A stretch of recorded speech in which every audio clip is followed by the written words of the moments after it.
کہ روزے داروں سے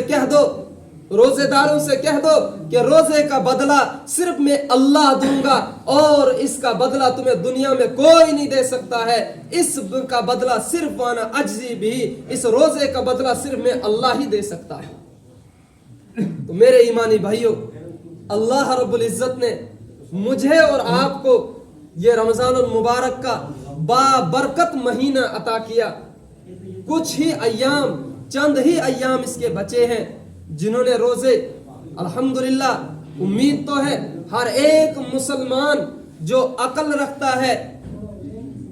جو عقل سلیم اللہ نے دی ہے, جو اس کو صحیح استعمال کرتا ہے, ہر ایک مسلمان نے روزے رکھے ہوں گے.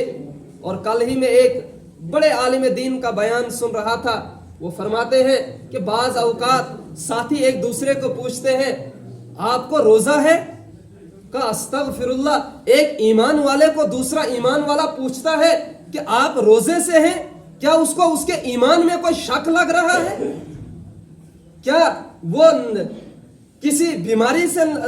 بیماری سے پریشان ہے کہ وہ روزہ نہیں رکھ سکتا ہے؟ ایک ایمان والا کیسے یہ گوارا کر سکتا ہے کہ دوسرے ایمان والے کو وہ پوچھے, وہ مسلمان اپنے آپ کو کہہ رہا ہے کہ میں مسلمان ہوں, اور پھر اس سے دوسرا سوال کر رہا ہے کیا تو ایشوا روزدر, کیا آپ کو روزہ ہے؟ یہ کیسے ہو سکتا ہے کہ ایک شخص اپنے آپ کو ایمان والا کہہ رہا ہے, ایک شخص اپنے آپ کو مسلمان ہونے کا دعویٰ کر رہا ہے, اور اس کے بعد اس سے یہ پوچھا جا رہا ہے کہ تجھے روزہ ہے؟ یہ کیسے ہو سکتا ہے کہ ایک ایمان والے کو روزہ نہ ہو؟ یہ کیسے ہو سکتا ہے؟ تو میرے ایمانی بھائیوں, غرض یہ ہے کہنے کی کہ رمضان المبارک کے بابرکت ایام مبارک کی یہ ساتیں چل رہی ہیں, اس میں ہم عبادتوں کا خوب اس کا ادارے یہ عبادتیں کریں گے. میں نے حدیث پاک اور سورہ قدر کی تلاوت کی ہے کہ اسی رمضان المبارک کے آخری ایام جو ہے, آخری عشرہ جو ہے, اس میں اللہ کے نبی صلی اللہ علیہ وسلم نے فرمایا کہ ایک رات ایسی ہے جس میں ایک رات کی عبادت کا ثواب 1000 مہینوں کے برابر ہے. اور اس کے پیچھے جو روایتوں میں آتا ہے کہ اللہ رب العزت نے ایک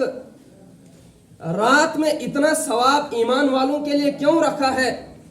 وہ اس لیے کہ روایتوں میں آتا ہے کہ نبی اکرم صلی اللہ علیہ وسلم جب سابقہ انبیاء اور سابقہ انبیاء کی امت یہ دیکھ رہے تھے, ان کی عمروں کو دیکھا, ان کی عبادتوں کو دیکھا, تو ہزاروں سال, 500 سال, 800 سال ان انبیاء اور ان امتیوں نے, انبیاء کی امت جو انہوں نے عبادت کی, تو آپ صلی اللہ علیہ وسلم کے قلب اطہر میں یہ رنج ہوا کہ میری امت کی عمر جو ہے کم ہے, تو یہ کیسے عبادت اتنی زیادہ ان کے برابر کی عبادت کیسے کر سکیں گے؟ تو اللہ کی طرف سے آپ صلی اللہ علیہ وسلم کو یہ انعام دیا گیا, اور قرآن کریم کی یہ سورت نازل ہوئی, اِنَّا أَنزَلْنَاهُ فِي لَيْلَةِ الْقَدْرِ وَمَا أَدْرَاكَ مَا لَيْلَةُ الْقَدْرِ لَيْلَةُ الْقَدْرِ خَيْرٌ مِّنْ أَلْفِ شَهْرٍ. اور نبی صلی اللہ علیہ وسلم, یہ جو رات ہے اِنَّا أَنزَلْنَاهُ فِي لَيْلَةِ الْقَدْرِ, یہ جو لیلۃ القدر کی رات ہے, یہ وہی رات ہے جس میں قرآن کریم کو نازل کیا گیا. لوح محفوظ سے آسمانی دنیا, یعنی جہاں تک مکمل قرآن کریم ایک مرتبہ نازل کیا گیا, اور پھر وہاں سے حضرت جبریل امین علیہ السلام کے ذریعے, وحی کے ذریعے جتنی ضرورت پڑتی گئی اتنا 23 سال کی مدت میں قرآن کریم نازل کیا گیا. یعنی اسی رات میں, لیلۃ القدر کی رات میں قرآن کریم بھی نازل ہوا. اِنَّا أَنزَلْنَاهُ فِي لَيْلَةِ الْقَدْرِ, کہ یہ وہی رات ہے جس میں قرآن کریم نازل کیا گیا. وَمَا أَدْرَاكَ مَا لَيْلَةُ الْقَدْرِ, پھر قرآن کریم اگلی آیت میں فرماتا ہے کہ آپ کیا جانتے ہو, وَمَا أَدْرَاكَ مَا لَيْلَةُ الْقَدْرِ, یہ لیلۃ القدر کیا ہے؟ لیلۃ القدر خیر من الف شہر, یہ جو لیلۃ القدر کی رات ہے یہ 1000 مہینوں سے بہتر ہے۔ اس رات میں عبادت کرنے والا، اس رات میں جو شخص عبادت کرتا ہے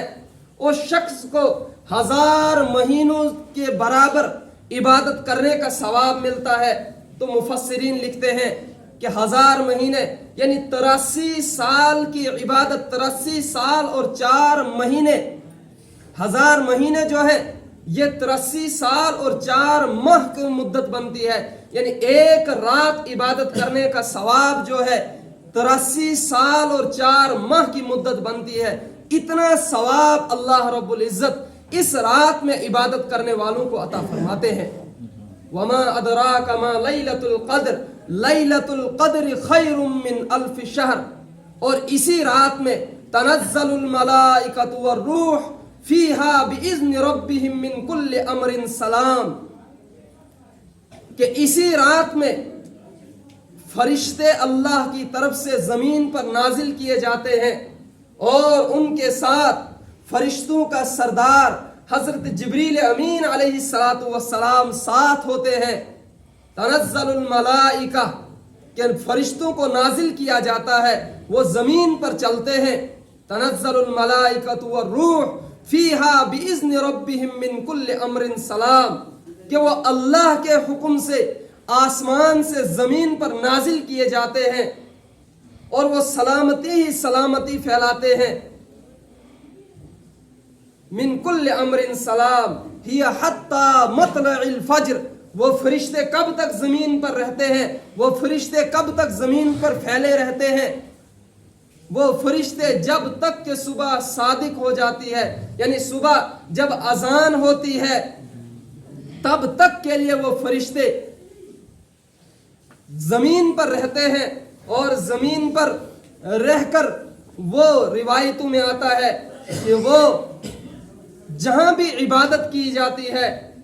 جہاں بھی اللہ کا ذکر کیا جاتا ہے، جہاں بھی اللہ کے نیک بندے اللہ کی عبادت کرتے ہیں، کوئی تلاوت کرتا ہے، کوئی نماز پڑھتا ہے، کوئی نوافل پڑھتا ہے، کوئی درود شریف پڑھتا ہے، کوئی ذکر و اذکار کرتا ہے، کوئی استغفار کرتا ہے، غرض جس بھی اعتبار سے کوئی عبادت کرتا ہے، وہ فرشتے آتے ہیں، ان کو دیکھتے ہیں، ان سے مصافحہ کرتے ہیں، اور پھر صبح تک یہی حالات پوری زمین پر رہتے ہیں، اور صبح صادق جب اذان ہوتی ہے وہ فرشتے پھر اللہ کے حکم سے واپس چلے جاتے ہیں۔ اور میں نے حدیث پاک پڑھی کہ من صام رمضان ایمانا و احتسابا غفر له ما تقدم من ذنبه، کہ جس شخص نے ایمان اور احتساب کے ساتھ، جس شخص نے اللہ کی رضا کے لیے، صرف اللہ کی رضا کے لیے روزے رکھے، میں پہلے بھی عرض کر چکا کہ کسی سے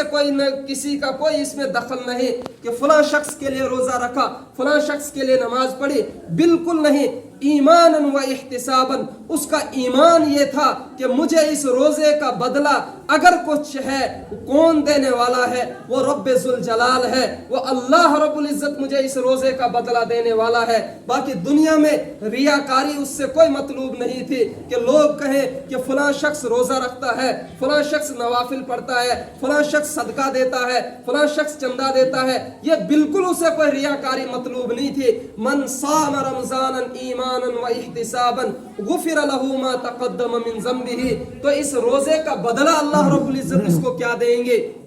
غفر له ما تقدم من ذنبه، تو اللہ کے نبی صلی اللہ علیہ وسلم نے فرمایا کہ وہ شخص کے پچھلے تمام گناہ معاف کر دیے جاتے ہیں۔ جس شخص نے ایمان اور احتساب کے ساتھ روزے رکھے